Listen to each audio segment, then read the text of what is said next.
Good morning class. Today we start the new topic relation between small g and capital G. हमने सबसे पहले लिया अर्थ का मास कितना है m है। अर्थ का मास सेंटर पे कंसंट्रेट होता है और एक ऑब्जेक्ट जो स्मॉल m मास का वो अर्थ के सरफेस पे रखा हुआ है।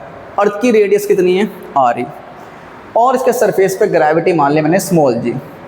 तो फर्स्ट ऑफ ऑल वेट की डेफिनेशन मैंने अप्लाई की by the definition of weight. Weight कहता है किसी भी ऑब्जेक्ट पे जो इतना ग्रेविटेशनल फोर्स लगता है उसी वो फोर्स किसके बराबर होता है, उसके वेट के बराबर होता है।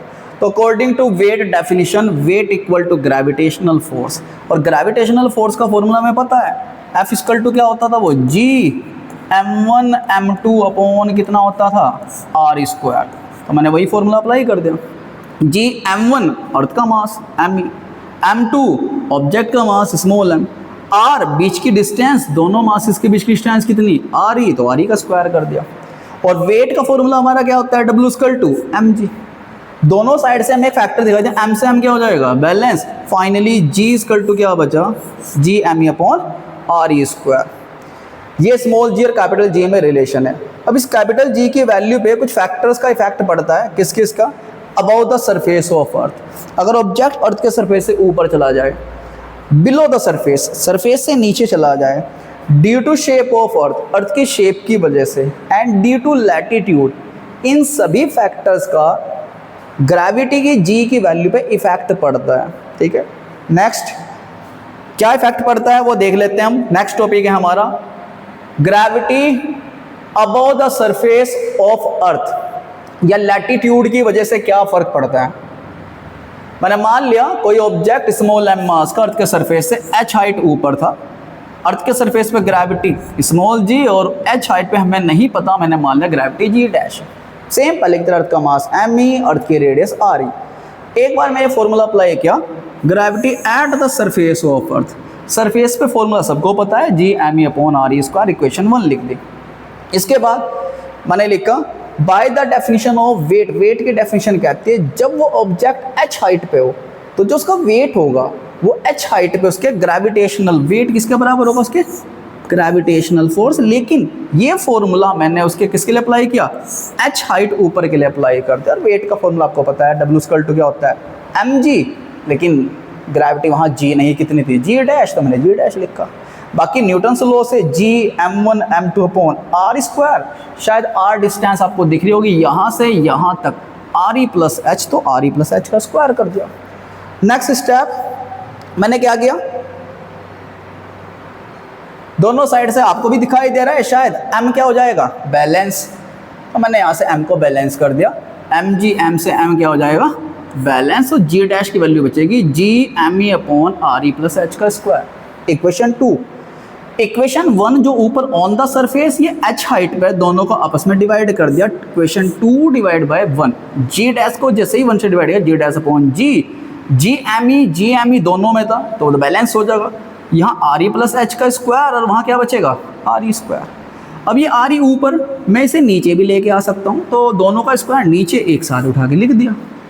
अब re को अलग अलग डिवाइड में किया, इसके डिवाइड में re अलग कर दिया 1 और इसके डिवाइड में अलग कर दिया। नेक्स्ट स्टेप, यहाँ से मैंने मान लिया और ये दिखाई दे रहा है देखो आपको, डिनोमिनेटर जो denominator 1 plus h upon r is greater than 1, ये एक से बड़ा। अगर डिनोमिनेटर एक से बड़ा होता है देन हम कह सकते हैं g डैश क्या होगा लेस देन g, यानी अबाउट द सरफेस ऊपर जाने पे अगर डिनोमिनेटर आपका बड़ा होता है देन डिवाइड करने के बाद रिजल्टेंट वैल्यू हमेशा इससे क्या आएगी छोटी आएगी, यानी अबाउट द सरफेस ग्रेविटी क्या हो जाती है डिक्रीज, वो घट जाती है।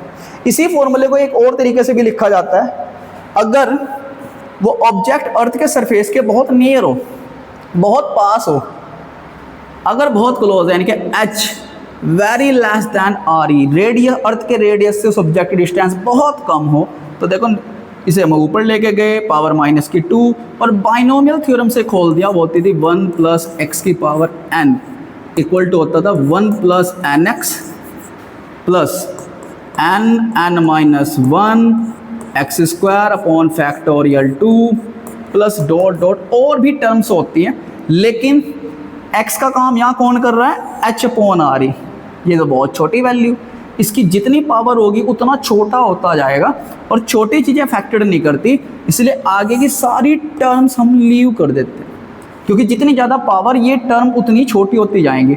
सिर्फ स्टार्ट की 2 टर्म यूज़ करते हैं, 1 + nx, तो मैंने 1 रखा, n का काम कौन कर रहा था -2, x का h/re, तो फॉर्मूला बन जाता है 1 - 2h/re। ये फॉर्मूला हम तब यूज़ करते हैं जब वो ऑब्जेक्ट क्या और सरफेस के बहुत ही नियर हो। नेक्स्ट पॉइंट की बात करो, बिलो द सरफेस। तो बिलो द सरफेस के लिए gravity below the surface of अर्थ या इफेक्ट ऑफ डेप्थ, अर्थ की डेप्थ पे क्या फर्क पड़ेगा।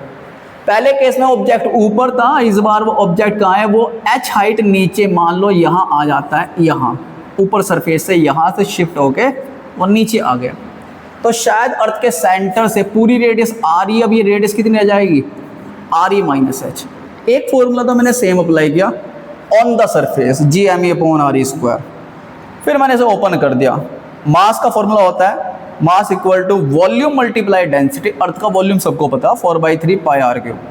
डेंसिटी हमने मान ली, इसकी डेंसिटी कितनी है रो, वो रो अटैच कर दिया। RE बिल्कुल सेम था, 2 पावर बैलेंस हो जाएगी, यहाँ RE पे 1 बचेगी, वही उठा के मैंने लिख दिया इक्वेशन 1।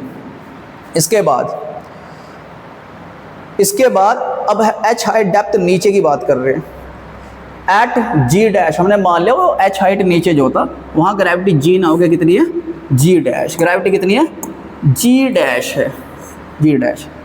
तो भाई वेट की डेफिनेशन फिर अप्लाई करें। वेट इक्वल टू क्या होता है ग्रेविटेशनल फोर्स, और वेट का फॉर्मूला नीचे आने पे वो तो mg', और फोर्स का formula G, m1 m2, m1 अर्थ का मास, m2 ऑब्जेक्ट का मास, और h हाइट नीचे आ जाएगा सरफेस से, तो रेडियस RE में से h कम, तो RE - h का स्क्वायर। फिर सेम पहले की तरह m से m तो बैलेंस हो जाएगा, ये जो बचा Gme/re - h का स्क्वायर। मास को फिर ओपन कर दिया, इस मास का फॉर्मूला फिर ओपन किया, वॉल्यूम मल्टीप्लाई डेंसिटी, और वॉल्यूम होता है 4/3 πre³। अब अर्थ की रेडियस वो h हाइट नीचे R नहीं रही, RE - h हो गई है। जो h हाइट नीचे आ जाता है, मतलब इस तरीके से अगर बात करूँ मैं, वो h हाइट नीचे ऐसे आ गया, तो ये जो रेडियस होगी वो h हाइट नीचे आया, तो वो RE - h इतनी अर्थ ही उसके ऊपर ग्रेविटेशनल फोर्स एक्सर्ट करती है। और पूरी रेडियस की बात करूं तो पूरी रेडियस कितनी थी उसकी, वो RE। तो भाई वो जितना जिस पोजीशन पे है उस पोजीशन के हिसाब से उसकी अर्थ की रेडियस R नहीं काम कर रही, RE - h कर रही थी। सेम 2 पावर बैलेंस हो जाएंगे, एक बच जाएगी RE - h। इक्वेशन 2 जो पहले किया था, इक्वेशन 2 को 1 से क्या कर दिया, वो डिवाइड कर दिया। जैसे डिवाइड करते हो सारे फैक्टर कट जाएंगे, RE - h कौन बचेगा, बस RE। नेक्स्ट इसे हम यहाँ से अगर देखें, अलग अलग हम डिवाइड में कर दें तो शायद ये आ जाएगा, RE के नीचे RE जाएगा 1 - h/re, और G' की वैल्यू अगर मैं निकालता हूँ तो ये आ जाएगी G1 - h/re। इसमें जो मल्टीप्लाई में फैक्टर है वो <1 h/re। आपको भी दिख रहा है 1 में से कुछ कम हो गया, यानी कि 1 से कम है। जब भी मल्टीप्लाई वाला फैक्टर 1 से कम हो तो इसका मतलब G' की वैल्यू भी क्या हो जाएगी, कम, वो भी डिक्रीज हो जाएगी, यानी G' < क्या होगा G। बिलो द सरफेस, अर्थ के सरफेस से नीचे जाने पर भी ग्रेविटी हमने साबित कर दिया क्या हो जाती है, डिक्रीज, वो घट जाती है।